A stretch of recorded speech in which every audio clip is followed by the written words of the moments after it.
Hi friends, good evening to all. இந்த video பதிவில் ஒரு இம்பார்ட்டண்டான நியூஸ் பற்றி தான் பார்க்க போகிறோம். ஏன்னா எல்லாருமே என்ன அப்படின்னா, சார் பிஹெச்டிஆர்பி எக்ஸாம் எப்போ சார் நோட்டிஃபிகேஷன் ரிலீஸ் பண்ணுவாங்க? ஏன்னா இப்போ நியூ சிலபஸ் சேஞ்ச் பண்ண போகிறதா ஆல்ரெடி சொல்லியிருந்தாங்க.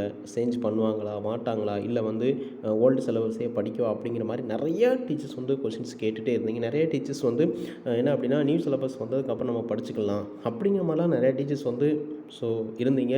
இப்போ என்ன அப்படின்னா, நியூ சிலபஸ் அப்படிங்கிறது ரிலீஸ் பண்ணியிருக்கிறாங்க. என்ன அப்படின்னா, கெசட்டில் ரிலீஸ் பண்ணியிருக்கிறாங்க. டிஆர்பி வெப்சைட்டில் இன்னும் ரிலீஸ் பண்ணலை. பட் ஒரு நல்ல ஒரு ஆப்பர்ச்சுனிட்டி அப்படின்னா, ஏன்னா நிறைய டீச்சர்ஸ் பார்த்தீங்க அப்படின்னா, சிலபஸ் நியூ சிலபஸ் வருமா வராதா, இல்லை ஓல்டு சிலபஸ் படிக்கவா, இல்லை நியூ சிலபஸ் வந்ததுக்கப்புறம் படிக்கவா அப்படிங்கிற மாதிரி நிறைய கொஸ்டின்ஸ் கேட்டுகிட்டே இருந்தீங்க. உங்களுக்கான ஒரு கொஸ்டின்ஸ்க்கான விடை ஆன்சர் அப்படிங்கிறது கிடச்சிருச்சு. இனிமேலும் நீங்கள் டிலே பண்ண வேண்டாம். ஏன்னா இந்த 2025 கண்டிப்பாக இந்த பிஹெச்டிஆர்பிக்கான நோட்டிஃபிகேஷன் அப்படிங்கிறது ரிலீஸ் பண்ணிடுவாங்க. அதில் எந்தவித மாற்றமே இருக்காது. ஏன்னா ரீசெண்டாக பார்த்தீங்க அப்படின்னா 2026 ஜனவரி 2026க்குள்ளே 19,000 வேக்கன்சி நாங்கள் டிஆர்பி போர்டில் ஃபில் பண்ண போகிறதா ஃபில் பண்ண போகிறோம் அப்படிங்கிற மாதிரி பள்ளிக்கல்வித்துறை சார்பில் அவங்க ஒரு மீட்டிங் அரேஞ்ச் பண்ணும்போது சொல்லியிருக்கிறாங்க. கண்டிப்பாக 19,000 வேக்கன்சி அப்படிங்கிறது ஃபில் பண்ணிடுவாங்க. அதுவுமே இந்த நியூ சிலபஸ் படி தான் பிஜிடிஆர்பி எக்ஸாம் அப்படிங்கிறது கண்டக்ட் பண்ண போகிறாங்க. அதில் எந்த வித மாற்றமே இருக்காது. இனியும் டிஆர்பி போர்டில் நியூஸ் பிஜிடிஆர்பி சிலபஸ் அப்லோட் பண்ணதுக்கப்புறம் தான் படிப்பேன் அப்படின்னு தயவுசெய்து யாருமே இருக்க வேண்டாம். இதுதான் உங்களோட லைஃப்பில் ஒரு ஃபைனல் சான்ஸாக எடுத்து நீங்கள் படிங்க. ஈஸியாக கிளியர் பண்ணிடலாம். ஏன்னா இந்த சான்ஸை மட்டும் மிஸ் பண்ணிட்டீங்க அப்படின்னா, ஏன்னா பிஃபோர் எலெக்ஷனுக்கு முன்னால் கண்டிப்பாக இந்த 19,000 வேக்கன்சியுமே ஃபில் பண்ணிடுவாங்க. அதில் எந்தவித மாற்றம் இருக்காது. வேக்கன்சி பார்த்தீங்க அப்படின்னா 2025 தான் அதிகமான வேக்கன்சிஸ் ஃபில் பண்ண போகிறாங்க. பட் இந்த 2025 மிஸ் பண்ணிட்டீங்க அப்படின்னா, அதுக்கப்புறம் நீங்கள் ஜாப் போகணும் அப்படின்னா கூட ரொம்ப ரொம்ப கஷ்டமான ஒரு விஷயமாக தான் இருக்கும். ஏன்னா ரிட்டைர்மெண்ட் வேறு நிறையா இருக்குது. நிறைய வேக்கன்சிஸ் ஃபில் பண்ண போகிறாங்க எலெக்ஷனுக்கு பிஃபோர் முன்னால். நல்ல ஒரு ஆப்பர்ச்சுனிட்டி இருக்குது. ஏன்னா நியூ சிலபஸ் தான். நியூ சிலபஸ்க்கும் ஓல்டு சிலபஸ்க்கும் என்ன டிஃப்ரெண்ட் இருக்குது அப்படிங்கிறத நீங்கள் கொஞ்சம் அனலைஸ் பண்ணுங்கள். கொஞ்சம் மாடிஃபிகேஷன் பண்ணியிருக்கிறாங்க. ஒரு சில டாப்பிக்கை ரிமூவ் பண்ணிவிட்டு சில டாப்பிக் ஆட் பண்ணிக்கிறாங்க. கொஞ்சம் டஃப்பாக இருக்கிற மாதிரி தான் இருக்குது. பட் நீங்கள் கொஞ்சம் என்ன வேரியேஷன் இருக்குது அப்படிங்கிறத நீங்கள் கொஞ்சம் அனலைஸ் பண்ணி பாருங்கள். நீங்கள் கான்ஃபிடென்ட்டோட என்னால் முடியும் அப்படிங்கிற ஒரு கான்ஃபிடென்ட்டோட தன்னம்பிக்கையோடு படித்தா மட்டும்தான் ஈஸியாக கிளியர் பண்ண முடியும். இந்த இயரை மிஸ் பண்ணிட்டீங்க அப்படின்னா இனிமேல் போஸ்டிங் வாங்குறது ரொம்ப ரொம்ப ஒரு கஷ்டமான ஒரு விஷயமாக தான் இருக்கும். ஏன்னா சிலபஸ் பொறுத்த வரைக்கும் அவங்க மேஜருக்கு மட்டும்தான் ரிலீஸ் பண்ணியிருக்கிறாங்க. ஏன்னா கெசட்டில் தானே விட்டுருக்குறாங்க. இனிமேல் டிஆர்பி போர்டில் என்ன அப்படின்னா, அதே சிலபஸ் இருக்குமா இல்லை வேறு சிலபஸ் இருக்குமா அப்படின்லாம் கொஷின்ஸ் கேட்குறீங்க. இப்போ ஃபார் எக்ஸாம்பிள் கெசட்டில் என்ன சிலபஸ் ரிலீஸ் பண்ணியிருக்காங்களோ அதே சிலபஸ் தான் எக்ஸாமுக்கு நோட்டிஃபிகேஷனுக்கு முன்னால் ரிலீஸ் பண்ணுவாங்க. ஃபார் எக்ஸாம்பிள் இப்போ ரீசெண்டாக நடந்தால் யூஜிடிஆர்பிக்கு பார்த்தீங்க அப்படின்னா, கெசட்டில் என்ன சிலபஸ் ரிலீஸ் பண்ணியிருந்தாங்களோ அதே சிலபஸ் தான் எக்ஸாமுக்குமே அவங்க நோட்டிஃபிகேஷனில் மென்ஷன் பண்ணியிருந்தாங்க. அதே போல் கெசட்டில் என்ன சிலபஸ் ரிலீஸ் பண்ணியிருக்காங்களோ அதே சிலபஸ் தான் பிஹெச்டிஆர்பிக்கு. இப்போ மேஜருக்கு ஆல் சப்ஜெக்ட் மேஜருக்குமே அவங்க கெசட்டில் சிலபஸ் எல்லாமே அவங்க ரிலீஸ் பண்ணியிருக்கிறாங்க. அதை நீங்கள் டவுன்லோட் பண்ணி பாருங்கள். என்னென்ன இப்போ ஓல்டு சிலபஸ்க்கும் இப்போ நியூ சிலபஸ்க்கும் வேரியேஷன் ஆகிருக்குது, என்ன டாப்பிக்லாம் அவங்க எடுத்துகிட்டு என்ன டாப்பிக்லாம் நியூ டாபிக் ஆட் பண்ணியிருக்காங்க அப்படிங்கிறத கொஞ்சம் நீங்கள் அனலைஸ் பண்ணி கொஞ்சம் படிங்க. ஈஸியாக கிளியர் பண்ணிடலாம். சிலபஸ் வேணுங்கிறவங்க இந்த வீடியோவோட டிஸ்கிரிப்ஷனில் பிடிஎஃப் லிங்க் கொடுக்குறேன்.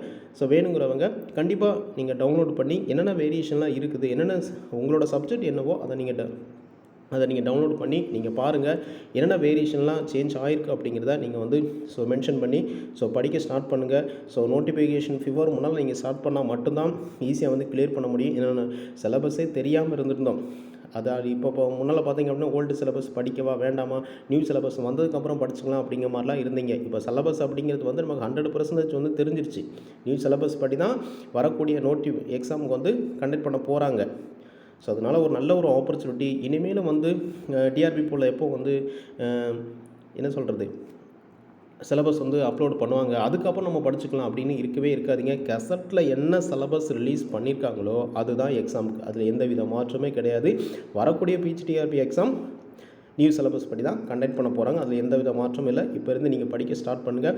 ஸோ எக்ஸாம் பேட்டர்னை பொறுத்த வரைக்கும் பார்த்தீங்க அப்படின்னா அது வந்து யூஸ்வலாக எப்பவும் போல தான். மேஜர்லேருந்து 10 கொஸ்டின்ஸ் இருக்கும். ஜிகே 10 மார்க் இருக்கும். Psychology 30 mark. இந்த கெசட்டில் பார்த்தீங்க அப்படின்னா ஜிகேவும் சைக்காலஜிக்கும் சிலபஸ் வந்து அதில் மென்ஷன் பண்ணலை. ஒன்லி மேஜருக்கு மட்டும்தான் மென்ஷன் பண்ணியிருக்காங்க. மேபி வந்து டிஆர்பி போர்டில் அப்லோட் பண்ணும்போது கூட அவங்க வந்து மென்ஷன் பண்ணலாம். பட் இப்போது நீங்கள் உங்களுக்கு மேஜரில் என்ன டாப்பிக்லாம் ஆட் பண்ணியிருக்காங்க, என்ன டாப்பிக்லாம் ரிமூவ் பண்ணியிருக்காங்க அப்படிங்கிறத கொஞ்சம் அனலைஸ் பண்ணி பாருங்கள். ஓல்டு சிலபஸ்க்கும் நியூ சிலபஸ்க்கும் என்னென்ன வேரியேஷன் இருக்குது கம்பேரிஷன் பண்ணி பாருங்கள். ஸோ இப்போவே படிக்க ஸ்டார்ட் பண்ணுங்கள். தென் என்ன அப்படின்னா இந்த தமிழ் எலிஜிபிள் டெஸ்ட் வந்து கம்பல்சரி. தமிழ் எலிஜிபிள் டெஸ்ட்டில் வந்து நீங்கள் மினிமம் பாஸ் மார்க் எடுத்தால் மட்டும்தான், குவாலிஃபை ஆனால் மட்டும்தான் உங்களோட மேஜர் பேப்பரே வேல்யூ பண்ணுவாங்க. இல்லை நான் மேஜரில் வந்து 150க்கு 150 கூட நான் எடுத்துருவேன். ஆனால் தமிழ் எலிஜிபிலிட்டி நீங்கள் மினிமம் பாஸ் மார்க் எடுக்கலை அப்படின்னா உங்களோட மேஜர் பேப்பரை வேல்யூவே பண்ண மாட்டாங்க, நீங்கள் ஃபெயில் தான். ஸோ தமிழ் எலிஜிபிள் டெஸ்ட் வந்து கம்பல்சரி வச்சுருக்குறாங்க. அதில் கொஞ்சம் கான்சன்ட்ரேஷன் பண்ணி படிங்க, ஈஸியாக வந்து கிளியர் பண்ணிடலாம்.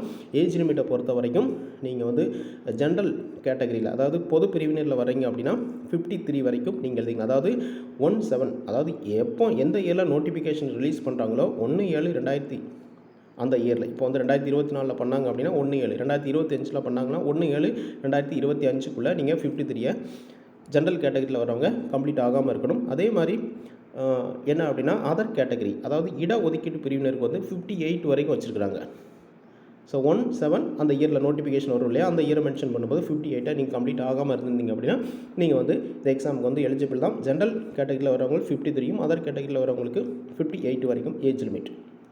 ஸோ எக்ஸாம் தேர்வு முறையில் என்ன மாற்றம் அப்படின்னா, அதாவது இப்போ லாஸ்ட் இயர் நடந்த எக்ஸாம் பார்த்திங்க அப்படின்னா சிபிடி எக்ஸாமை கண்டக்ட் பண்ணாங்க. ஸோ கம்ப்யூட்டர் பேஸ்டு எக்ஸாமை கண்டக்ட் பண்ணும்போது நிறைய, அதாவது ஒரே மேஜரில் பண்ணவங்களுக்கு சேம் ஒரே டைமில் எக்ஸாம் கண்டக்ட் பண்ணால் அவங்களுக்கு வந்து யூஸ்ஃபுல்லாக இருக்கும். ஏன்னா மல்டிபிள் செக்ஷனில் கண்டக்ட் பண்ணும்போது ஒரே மேஜருக்கு இப்போ மார்னிங் செக்ஷனில் வந்து ஒரு மேஜர் இருக்குது அப்படின்னா அதே மேஜருக்கான கொஸ்டின் பேப்பர் வந்து ஆஃப்டர்நூன் வந்து ஈஸியாக இருக்கலாம், மார்னிங் செக்ஷனில் வந்து கஷ்டமாக இருக்கலாம். அப்படி பண்ணும்போது நார்மலைசேஷன் அப்படிங்கிற மெத்தடை வந்து ஃபாலோ பண்ணும்போது நிறைய ப்ராப்ளம் இருக்கிறதுனால இந்த டைம் என்ன பண்ணலாம் அப்படின்னா மேபி என்ன அப்படின்னா சிபிடி, அதாவது என்ன பண்ணால் பழைய முறையான OMR பேஸ்டு முறையவே கண்டக்ட் பண்ணுறதுக்கான பாசிபிலிட்டி வந்து அதிகமாகவே இருக்குது. அதனால் வந்து தன்னம்பிக்கையோடு படிங்க. நியூ சிலபஸ் அப்படிங்கிறது வந்து ரிலீஸ் பண்ணிட்டாங்க.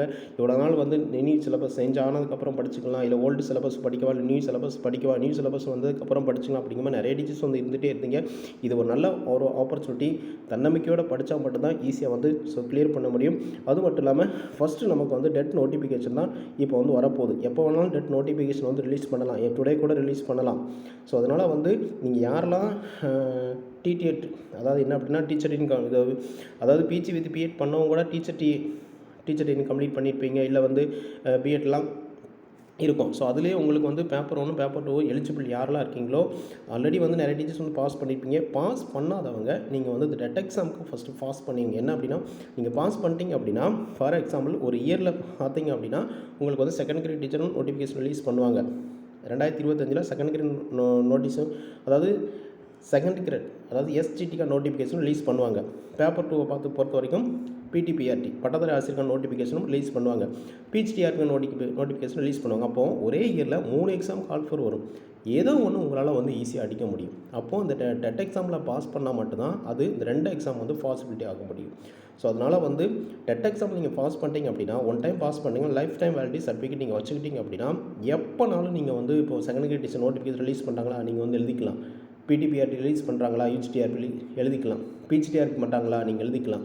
ஸோ அதுக்கு பேப்பர் 1 பேப்பர் 2 பாஸ் பண்ணணும். யாரெல்லாம் பேப்பர் 1 பேப்பர் 2 எலிஜிபிளாக இருக்கீங்களோ நீங்கள் வந்து நோட்டிஃபிகேஷன் மிக விரைவில் வரப்போகுது, டுடே கூட ரிலீஸ் பண்ணலாம். ஸோ அதில் கொஞ்சம் கான்சன்ட்ரேஷன் பண்ணி படிங்க, ஈஸியாக வந்து கிளியர் பண்ணிடலாம். எந்த ஒரு சிச்சுவேஷனும் தன்னம்பிக்கை மட்டும் நீங்கள் வந்து இழந்துடாமல் தொடர்ந்து தன்னம்பிக்கையோடு படிங்க, ஈஸியாக வந்து கிளியர் பண்ணிடலாம்.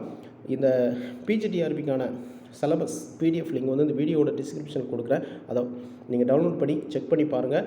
ஸோ கண்டிப்பாக இந்த 2025 எல்லாருமே போஸ்டிங் வாங்கணும். அதுக்கு எந்த அளவுக்கு நீங்கள் எஃபர்ட் போடணும் அப்படிங்கிற 100% எஃபர்ட் போட்டால் மட்டும்தான் உங்களால் வந்து ஈஸியாக வந்து போஸ்டிங் வாங்க முடியும். ஸோ அதனால் வந்து தன்னம்பிக்கையோடு படிங்க, ஈஸியாக வந்து கிளியர் பண்ணிடலாம். Okay friends, thank you.